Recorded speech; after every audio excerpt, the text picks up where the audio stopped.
गौतम बुद्ध बौद्ध धर्म के संस्थापक नहीं थे बल्कि प्रवर्तक थे। प्रवर्तक की हैसियत से ही उन्होंने बौद्ध धर्म में कुछ जोड़ा और परिवर्तित किया। सिंधु घाटी के धम्मचक्र में 6 आर्य थे, एक आर्य का भी फर्क नहीं पड़ेगा। स्क्रीन पर आपको तस्वीर शो ही हो रही होगी, जबकि गौतम बुद्ध के धम्मचक्र में 8 आर्य थे। आगे चलकर सम्राट अशोक ने इन्हें भी 24 और 32 आरों में आगे बढ़ाया। हाँ, एक बात और, 28 बौद्धों में से सप्त बुद्ध यानी कि द 7 बुद्धास की स्तुति बौद्ध साहित्य में बहुत फेमस है। दीर्घ निकाय में महापदानुसुत्त में सप्त बुद्ध का विस्तृत वर्णन है। इन 7 बुद्धास में विपस्सी बुद्ध, सिखी बुद्ध, वेशभु बुद्ध, ककुसंद बुद्ध, कोणागमन बुद्ध, कश्यप बुद्ध और गौतम बुद्ध भी शामिल हैं। सप्त बुद्ध की मंडली के 5 नाम बरहुत स्तूप पर अंकित हैं। सिखी बुद्ध का नाम स्पष्ट नहीं है, जबकि वेशभु बुद्ध के नाम की जगह भगवतो बोधिसालु लिखा है। बाकी 5 बौद्धों के नाम कोई 2000 साल से पहले के भी अंकित कराए गए हैं।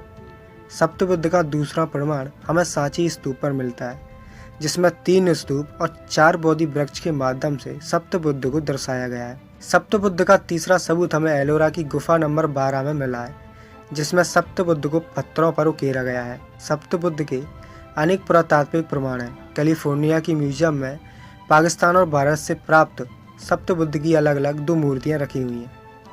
कुल मिलाकर कहा जा सकता है कि सप्त बुद्ध का वर्णन हजारों साल पहले की कला में अंकित मिला है। ऐसा पुरातात्विक अंकन हमें संस्कृत साहित्य में वर्णित सप्तऋषि का नहीं मिलता। ऐसे में हम ये भी मान सकते हैं कि संस्कृत साहित्य में सप्तऋषि की अवधारणा बौद्ध परंपरा के सप्त बुद्ध की ही देन है। जो भी बौद्ध धर्म को हिंदू धर्म की शाखा बनाने पर तुले हुए हैं, वो वही लोग हैं जिन्होंने बुद्ध को विष्णु का अवतार बताया। जिसको भी ये सबूत चाहिए वो फायान और एनसांग की भारत यात्रा बुक पढ़ सकते हैं। ये बुक आपको ऑनलाइन सम्यक प्रकाशन से मिल भी जाएगी। जैसे सिखों के एक के बाद एक गुरु हुए, वैसे ही बौद्धों के भी एक के बाद एक बुद्ध हुए। अरे कैसे नहीं हो सकते, जब आपके तथाकथित काल्पनिक वैदिक युग में विष्णु, शिव, दुर्गा आदि के अवतार हो सकते हैं, तो बुद्ध भी तो कई सारे हो सकते हैं। हाँ, पर वे अवतार नहीं थे और ना ही काल्पनिक।